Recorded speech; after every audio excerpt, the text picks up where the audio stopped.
ایران پر پابندیاں کہہ رہے ہیں صرف ہٹانے کا اعلان کریں، ہم ابنائے ہرمز بھی کھول دیں گے. مطلب اتنا بڑا معاملہ، کیونکہ معاہدے پر یہ تیار اس لیے ہوں گے کہ ایک طرف تو اقوام متحدہ میں دیکھیں سیکورٹی کونسل میں ابنائے ہرمز پر ووٹنگ ہے، اس کے بعد یہ فیصلہ نظر آنا ہے. عمان کے ساتھ ایران کی جو بات چیت شروع ہوئی ہے، اب یہ اتنی خوشائند ابھی پتہ نہیں ہوگی یا نہیں، لیکن رات کو جو ایران کے حملے تھے اس نے اسرائیل کی دیکھیں کمر کیسے توڑی. اس کا ثبوت کہ صدیوں سے قابض وہاں مسجد اقصیٰ پر اپنا کنٹرول اسرائیل کھو گیا. ہزاروں فلسطینی رات جمع تھے، نعرے لگا رہے تھے، آتش بازی کر رہے تھے.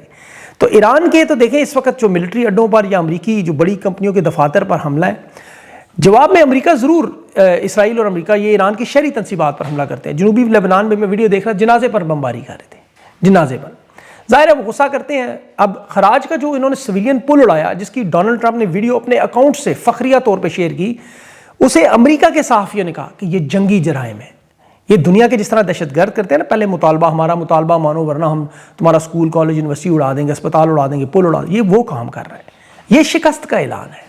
رائن گریم ڈراپ سائٹ کے بڑے اچھے صحافی ہیں، تگڑا صحافی ہیں امریکہ، اس نے کہا یہ شدت پسند گروپ ہے واشنگٹن میں، اور اس کے اپنے حالات کیا ہیں کہ ایک طرف مڈل ایسٹ کے 2 عرب ممالک جنگ سے نکل رہی ہیں، دنیا نیٹو کے اتحادی جنگ میں شرکت سے انکار کرے، انہیں وہ تانے طنز اور ہو سکتا ہے اگلے ہفتے گالیاں دینے لگ جائے.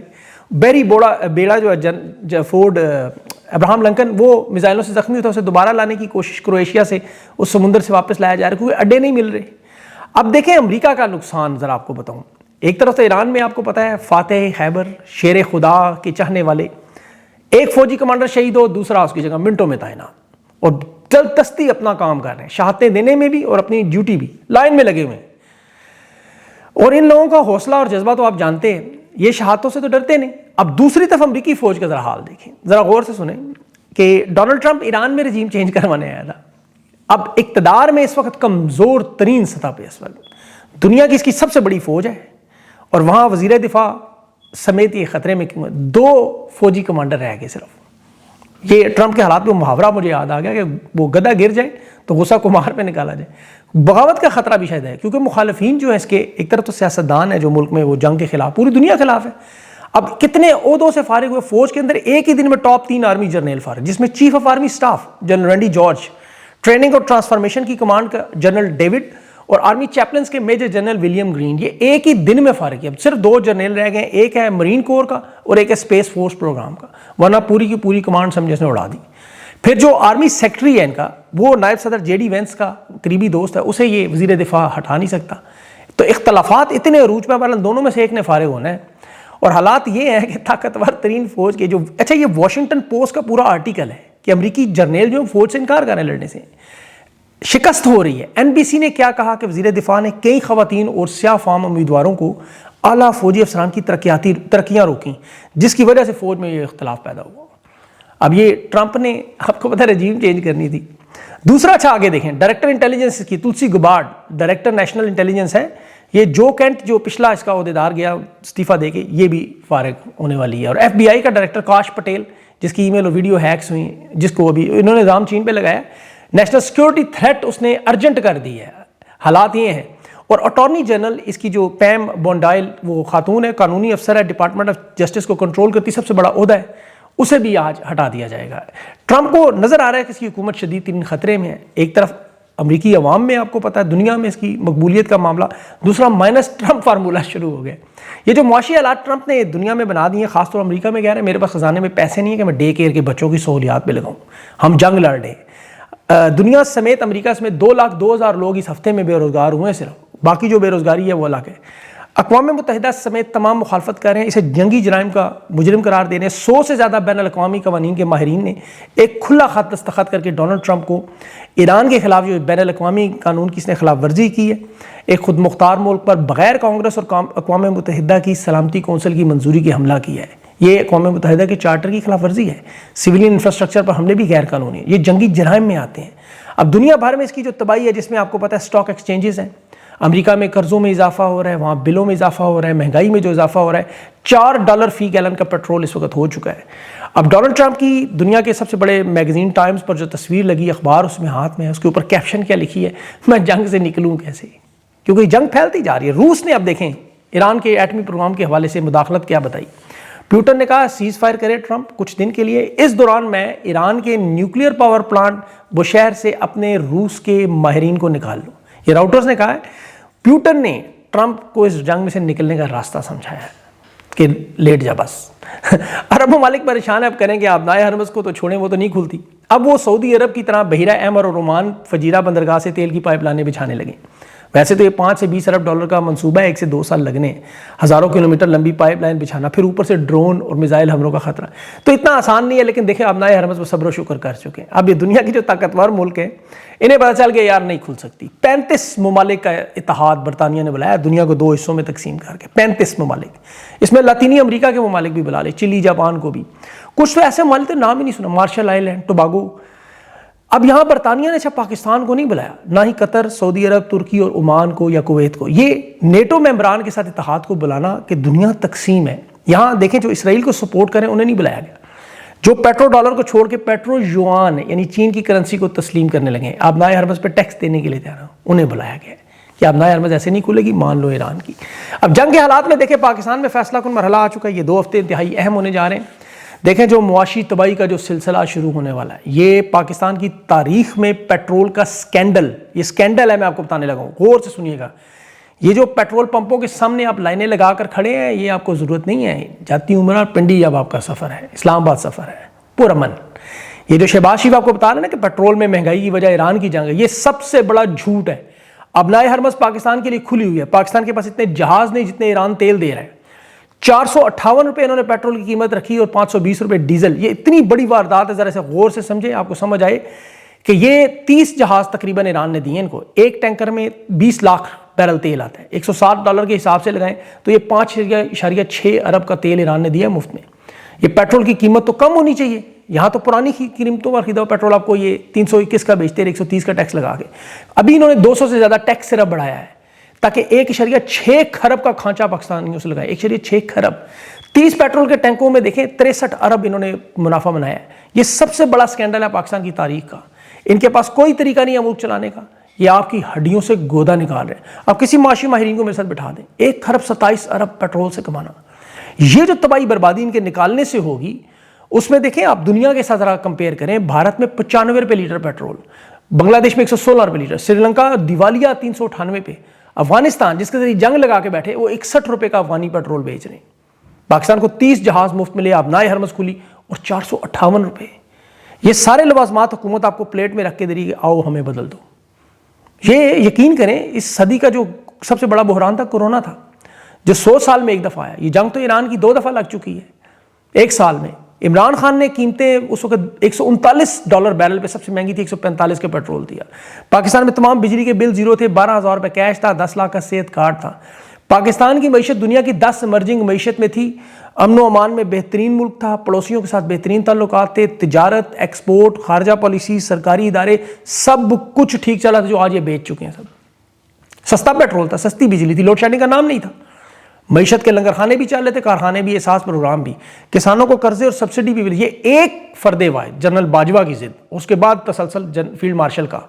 آج پاکستان کے حالات ہے کہ 3 ہفتوں کے اندر ہی مہنگائی 9% بڑھی ہے، جس میں ابھی مزید آپ دیکھیں کیا تباہی پھرے گی.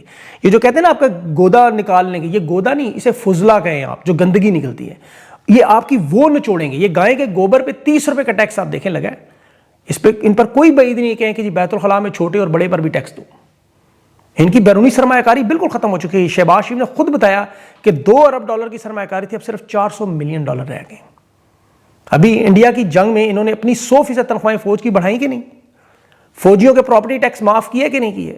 مریم نواز کا جہاز خریدا یا نہیں خریدا؟ فیلڈ مارشل کا جہاز خریدا، ججز کے لیے گاڑیاں خریدیں، اسپیکر قومی اسمبلی کے تزئین و آرائش کے لیے فرنیچر خریدا. ان کے پروٹوکول کی 30-40 گاڑیاں چل رہی ہیں.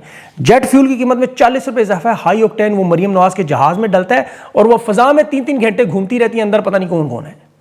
تو پاکستانی یاد رکھیں آپ کا حال ہے. گندم کی فصل تیار ہے، 520 کا ڈیزل ہو چکا ہے. یہ کٹائی کا سیزن ہے اور کسانوں کی مزید تباہی بربادی ہو. شہباز شریف نے حکومت سنبھال لی، جنگ سے خراب ہوئی. 1 مہینہ جنگ ابھی نہیں ہوئی. پاکستان میں تو انہوں نے پہلے ہی جمہوریت تباہ کر دی، انصاف کا نظام تباہ کیا، معیشت تباہ کی، امن و امان تباہ کیا، تجارتی خسارہ، مہنگائی، بے روزگاری. پاکستان کی تاریخی ریکارڈ لگا چکے ہیں.